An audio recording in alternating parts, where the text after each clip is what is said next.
Welcome to the Lean Blog Podcast. Visit our website at www.leanblog.org. Now, here's your host, Mark Graban. Hi, this is Mark Graban. This is a very special episode of the Lean Blog Podcast. This is number 63 for February 25th, 2009. Amazingly enough, our guest today is a mayoral candidate in the city of Los Angeles. There is a election on Tuesday, March 3rd, 2009, and our guest is David Saltsburg. And his claim to fame, and I've linked to this on the blog. You can see his YouTube videos as the character Zuma Dogg, who has made quite a few appearances in front of Los Angeles City Council, complaining about waste and inefficiency and poor quality in government services, and now he's running for mayor. And the thing that caught my attention is that candidate Saltsburg is out there at the forefront of his campaign ideas is Dr. W. Edwards Deming and his 14 points, which is just mind-boggling and amazing to have a candidate out there talking about Dr. Deming. So I'm sure this isn't the last we'll talk with him. It's quite an amazing story. I hope you enjoy the podcast. Check out my blog, the post on February 24th. That includes some video of him on Good Day LA and some of the YouTube videos with him as his character Zuma Dogg. So for this and other podcasts about Lean and Dr. Deming, you can visit leanpodcast.org. So we have David Zuma Dogg Saltsburg, candidate for mayor of the city of Los Angeles, joining us on the podcast. Thanks for being here. Thank you for finding me. Yeah, it was very interesting to find you and see what you're doing out there, talking about your candidacy and the role of Dr. Deming and his philosophy. So I was wondering, certainly want to talk about how you would intend to use Deming's 14 points in city government. But I was wondering if you could start telling us a little bit how you first ran across Dr. Deming and his ideas. Yeah, it was about 1990. I was working for a radio station in Houston, and I worked in various top 40 radio stations, Washington, Houston, New York. And, they're all miserable places to work, fear-based management. I mean, literally, I would get nauseous every day. Here, you're supposed to be working in a fun radio environment. And when I was in Houston, Dr. Deming was having a seminar, and the local newspaper just ran a little synopsis about it. And it's like, wow! It's like they must have this radio station closed-circuit camera because this is like every problem I'm going through. And so I signed up for the seminar. And after that, basically that was in 1990, and we're still talking about it. So it obviously changed my life. Wow, that's pretty impressive that you would go seek him out. And I mean, what was it in particular that you found? I mean, were you able to apply these ideas in your work in Radioland, or was that frustrating? Yeah, well, what initially registered with me is, first of all, just fear-based management. Hey, don't you know you could be fired and replaced with someone else? That whole prevailing mentality. And also at radio, you have the sales department, which is trying to get as many commercials on as possible, versus the programming department, which is supposed to try to get as few commercials as possible. Even the whole station, it's combative. And so that's what enticed me. And the thing about the Deming's 14 points, obviously, and I thought it was just about me, but obviously it just shows how widespread and grand and, common all of this is. And before I forget, I'd like to say that my boss, he let me go to the seminar, but he's like, well, let me see what type up your notes afterwards and tell me what you learned. So I went through and did a review of the 14 points. And before I sent it off, I faxed it to Dr. Deming himself, and it was about an eight-page article that I sent just for him to merely correct. And, I know he was very cantankerous, and he was like Mikey of Life Cereal. He didn't like anything. So I thought to put some red ink on there and just correct it. I didn't want to misinterpret and misrepresent his life's work. Right. So much to my surprise, he sent back a fax that said it was very well done. He appreciated it. He echoed some of the comments and said that he agreed. And so that really caused shockwaves, because once I told my friends, they're like, well, no, that's not true. He doesn't send letters like that. Oh, let me see the letter. So then Quality Digest published it in 1994, And in the intro, it said, "Fortunately, Deming had a chance to review this before he died," which blew me away because, I mean, this guy's on a coin in Japan. He's like an international guru. And it's like, but fortunately, he had a chance to review this before he died. So, that really inspired me. Deming's Facts and the Quality Digest, and then people like Bob Pittman from Time Warner, and then Sony and the record business, they all started to want to find more, and it just inspired me. Then my career, I used it in radio. Then I took a more creative route here in Los Angeles as a performer. Zuma Dogg, you saw the video, which is very different. Your listeners really have to go to, just if they go to zumatube.com, ZumaTube, or go to your blog, you show both. So my career took a complete different direction as this, fun, pop, cultural, loud character in public. But then as I became candidate for mayor, as more and more people saw me on TV, and I decided to go for mayor, well, what better time to bring out the Dr. Deming and say, hey, well, if I was mayor, what would I do? Boom, Deming. And so all through the media, I've been on radio, TV, newspaper. My number one message, what most qualifies you to be mayor, is the fact that I've studied Deming, have been published and praised by Deming, and on first day in on the job, implement the 14 points, hang it up, here's how the city is going to operate. And until they do that, they will continue to trip all over themselves and waste immeasurable amounts of money that the city can no longer afford. Yeah, and it's amazing to see online. There you were on Good Day LA, talking about Dr. Deming and the 14 points, and that's certainly not the type of thing that's normally talked about in the middle of celebrity news and goofy weather reports. I mean, what kind of reaction do you get? Do people just gloss? Do you see blank looks when you talk about Dr. Deming, or how? I think people are glad that you have somebody who has a method to achieve the goal, because they're talking about the mayor. They're taking time to talk about the mayor. So it is okay to get serious, and I think people like it. Like, yeah, this guy sounds like he's got a plan, to make sure that the trees get trimmed in less than 8 months, and you don't spend a half hour on hold, and so there's something get accomplished and stop all the money being wasted. So I think they appreciate that. And today I was on the AM radio. Bill handled KFI, the biggest station in the city, the number one rated morning show, and I mentioned the first thing, Deming. He's like, oh, yeah, of course I know Deming. He's like, well, any MBA knows Deming. And I said, good. So to him it was obvious. So he was glad. He's like, all right, good. So you do Deming, I'll put the 14 points to City Hall. It's just the first thing that I would think of to do, and it must be done.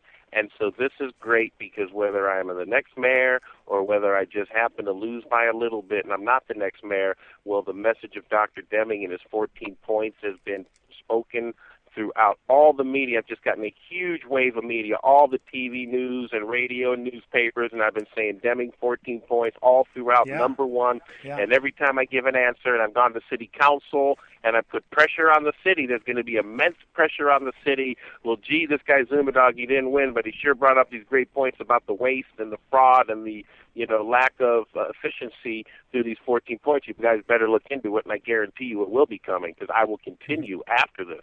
Yeah, and lots of politicians can make promises about how they want to magically make things better, but you invoke Dr. Deming's expression where he would say, by what method? That setting targets and goals isn't enough. I was intrigued, the story, maybe you can tell us for the listeners, about the potholes. I'm sure a big issue in LA. It sounds like there was a target, or at least some sort of number being thrown about, and that might have led to some sort of classic Deming dysfunctional situations, right?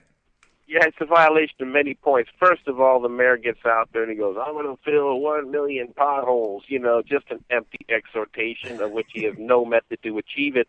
Because, if you figure it out statistically, it's 2,000 potholes per square mile every day. It's some outrageously statistically impossible figure to achieve anyway. So first he goes out there with the empty exhortation. And then, since he's made this empty exhortation, well, now the pressure's on, baby. Fill, get the job done. Who cares?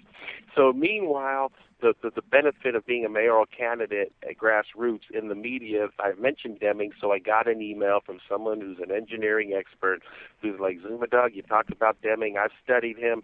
Let me tell you something. When they fill these potholes, they're not vacuuming out the particles, and then when they top them off, they just put a little bit of the seal on the top, not all the way around. And so what happens? Well, the potholes, they just, the water gets in, and they just have to be refilled again. So, again, it's quality versus efficiency. You're going to double the expense redoing them. So these are just some of the things. And, but then also the fear kicks in, because as soon as the worker says, well, gee, what we need to do is do it the right way. It might cost a little more per pothole, but then you're going to triple, quadruple the life of the fill. Well, gee, come on, don't rock the boat. Look, we're doing it this way. Look, it's been approved. Look, let's do it this way. Now, so it takes all accountability. Now, here is a huge problem. I'm sorry for continuing to speak, but while I think of it, if you go ask most voters, well, they say traffic. It's unbearable in the city of L.A., so the mayor's like, yeah, you know what, I'm going to install left-turn auto sensors to help traffic. And it's a great idea to have more left-turn auto sensors. However, they go by motion sensor. So what happens is cars from the other direction, when the light turns red, well, 2 or 3 cars will continue to go through. So you have a green arrow. The auto sensor says, up, no motion here, while you're waiting for the other cars in the other direction that are going through the red light. So then your green arrow immediately turns to red. So we're only having one car get through, and it's already turning yellow on the first car. Well, that's not helping traffic to only have one car get through, and it's a safety hazard because pedestrians can't make it through. So now the city, what's the spin? Well, gee, cars shouldn't go through the red light. Then it would work properly. Tell them not to go through the red light, but they're not going to do anything about enforcement. And the thing is, again, you can't just say, gee, we did our part, we put in the auto sensors. Sorry they don't work in real life circumstances because they didn't work together with the different departments for this to be foreseen. And guess who figured this out in the city? I did, through being on the streets and taking and noticing it myself. Then I went to a council member, I solicited feedback, and they were well aware of it. So is the city going to do anything about it? No, because they're not embracing a Deming philosophy. And they said they did their part, but yet they've made traffic worse, and it's going to cost double or triple the money and time to get it fixed now. It's so frustrating. So what's exciting to me as a big fan of Dr. Deming is to hear that Zuma, Dogg, a mayor, David Saltsburg, would bring systems thinking to city government, not having everyone just trying their hardest, that some semblance of a plan, do, check, act cycle, it sounds like is not there. They put in the lights. They didn't check to see if that really made the improvement that they expected. And that, as mayor, that you would let people have pride in their work. I'm sure the people filling these potholes don't go home at night feeling good that they're doing kind of a slapdash job, right? Yes, I'm here to say also under the Deming philosophy that there are so many good workers in the city. I see them every day. They go, yeah, you go Zuma, Dogg. There's commissioners, managers throughout the city, and I mean this when I say the problem is not with these great workers. It's with the mayor and his vindictive, retaliatory, fear-based management. And they know what to do. If I just simply walk in and get all the commissioners and managers together, say, you know what, let's make some flow charts. When a customer calls, please give me the process. Let's find out. I'm sure there can be, massive improvements. I already am familiar with many ways in which to do that. And so, just by saying, oh, this guy wants to hear the problem, he wants us to get it fixed. I mean, they're being forced to fudge things and do things 2-3 times. And like you said, there's nothing more frustrating to a worker than, having to do things in a broken system and having to fudge and redo things. And it's just citywide. And, I mean, they'd be so happy, So anyway, yes, and people don't even understand how this could be, but it is so easy. Through leadership, and you need it to have at the top. You can't just stick in, the mayor has this quality and productivity commissioner. I mean, it means nothing. Check this out. I was at the appointment for the commissioner of quality and productivity, and I said, oh, hi, you must know Dr. Deming, right? He goes, no, who's that? I go, oh, you haven't heard of Dr. Deming? No. What about the 14 points? The guy who taught the Japanese the economic miracle about manufacturing in the 50s? Blank stare, he had no idea. So, I mean, what is this? Come on. So just go ahead. What else, man? All right. Well, you hear it gets me all worked up. Yeah. You hear it gets me worked up, and I start to slip back into my character. No, I'm not really hearing much Zuma Dogg. I'm hearing all David Saltsburg. It sounds like. So what do you think the outlook is for Tuesday? I mean, there's 9 candidates in the race. How's it looking for you?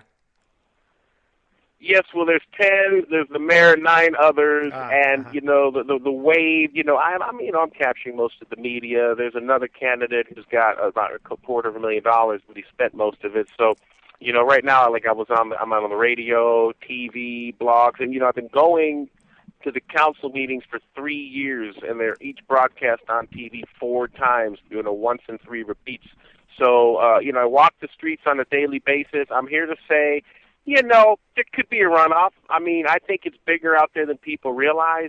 If some of the other candidates pull some of their voters out there, the mayor's very unpopular now. And, he'll probably squeak by without a runoff. I mean, if he gets 52%, it'd be the worst humiliation, embarrassment. He'd be a national joke, but he'd still be the mayor without a runoff. But, I think some magic is happening, and I think I'm going to pull a huge, shocking share from people who don't know who Zuma Dogg is.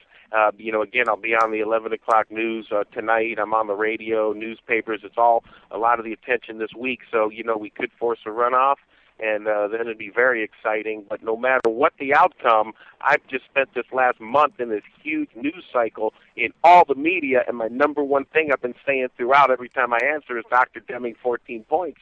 So that, it's just, it's so great because when I look back at 1990, at my 1990 self, it's like, Back to the Future, message in the bottle, like someday you're going to have a chance, just hang in there because it's been rough and my life's taken lots of ups and downs and it hasn't been easy.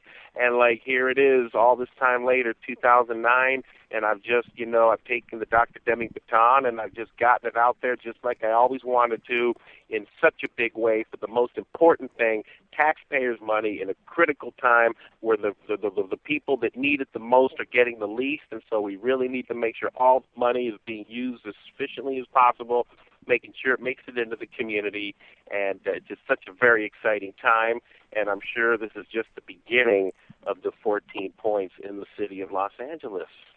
Well, I hope so. And, I'm not in Los Angeles. I don't know how many of my listeners and blog readers are in LA, but hopefully this, help get some attention and people realize that Dr. Deming's principles do apply, and maybe we'll inspire other people to run for office or bring this important, valuable message to their political leaders and see if we can't drive some real change through what Dr. Deming would have wanted.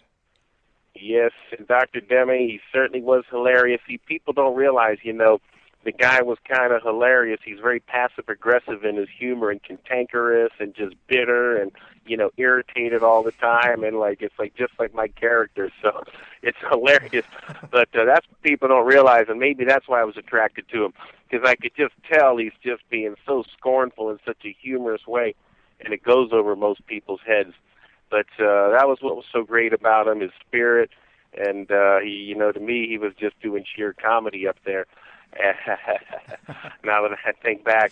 Yeah. And so, anyway, thank you so much. And I'm going to podcast this myself. I'm going to blog it and send it out to my thousands of people I email to through your podcast. This is going to be my quintessential Deming podcast for all listeners in the city of Los Angeles. Well, good. Well, thanks for doing that. Remind me again, my listeners, what's your website again?